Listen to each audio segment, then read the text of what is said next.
Hello, my name is Isaac, and welcome to activity number 22, Python programming. In this short video, I'll show you a practical example of multivariate linear regression in Python to predict car prices using three inputs: mileage, age, and engine power. So now let's take a deeper look into the code and see what's happening. First of all, we're going to import three libraries. We're going to import numpy for fast numerical arrays in linear algebra expression. We're going to import pandas to read and handle our CSV data file, and going to import matplotlib to plot the cost over iterations so we can visualize learning. So now we're going to load the dataset. Data equals reads our car dataset from the CSV file into a table we can work with, and you will have where it's located in my computer.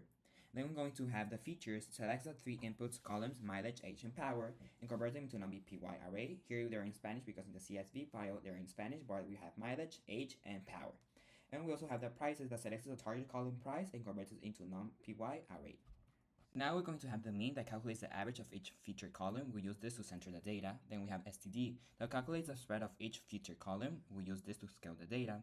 And then we have the features normalize that normalizes every feature so they're on comparable scales. It makes learning smoother and usually much faster. Now we have the intercept and y. The intercept creates a column of ones, the intercept term, so our model can learn a baseline price. The x combines the intercept and the normalized features into the final input matrix we will train on.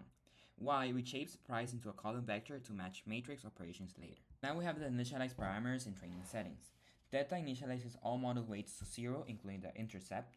Learning rate sets the step size for gradient descent, how big each update should be, and iterations sets how many update steps will take.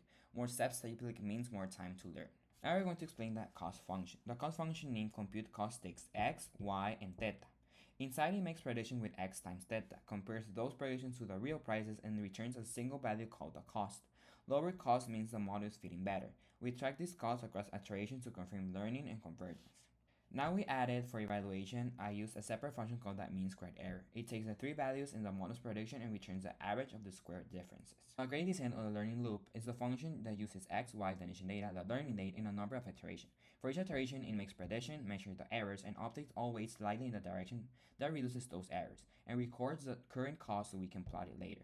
After looping the requested number of times, it returns the learned theta and the full cost history. Train, I'll call gradient descent with my chosen learning rate and number of iterations. This returns the final set of weights and the array of costs across iteration. That gives me both the model and the data I need to visualize progress. Then we're going to plot the cost curve. I plot the cost history against iteration number. I'm looking for a smooth downward trend that gradually flattens out. The shape means the algorithm is learning and then stabilizing near a minimum. Then we would use this function to evaluate the MCE. This gives me a single number that summarizes accuracy and how the graph is going to be.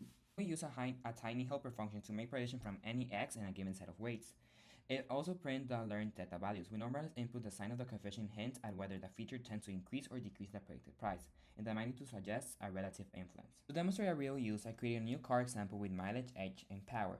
I normalized it with the same mean and standard deviation calculated from the training data and add the intercept and run a prediction. This shows how the trained model can estimate the prices for new cases. Now I'll show you two quick runs to demonstrate how learning rate and iterations affect training.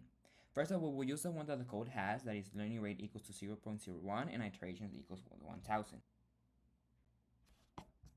As you can see, here's the graph. Now we'll take a deeper look into a different run that will be the learning rate equals to 0.001 and iterations equals to 3000. As you can see, here's the graph for run B.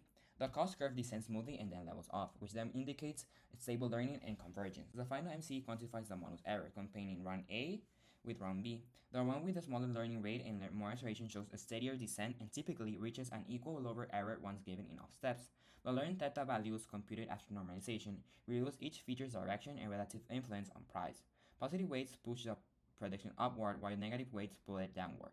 The predicted price for the example cars falls within a reasonable range for the dataset, showing that the model can generate plausible estimates for new inputs. Normalizing the features proved essential for achieving stable and efficient training, allowing gradient descent to progress smoothly toward a minimum.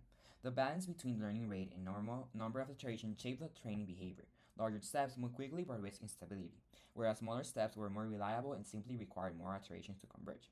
Taken together, the downward then flattening cost curve and the final MCE provided a clear quantitative view of performance and made it straightforward to compare configurations. Now we'll take a quick look into a MATLAB example that I have here, and as you can see I already run it, and we have the cost curve over iterations and the different theta values and the MCE.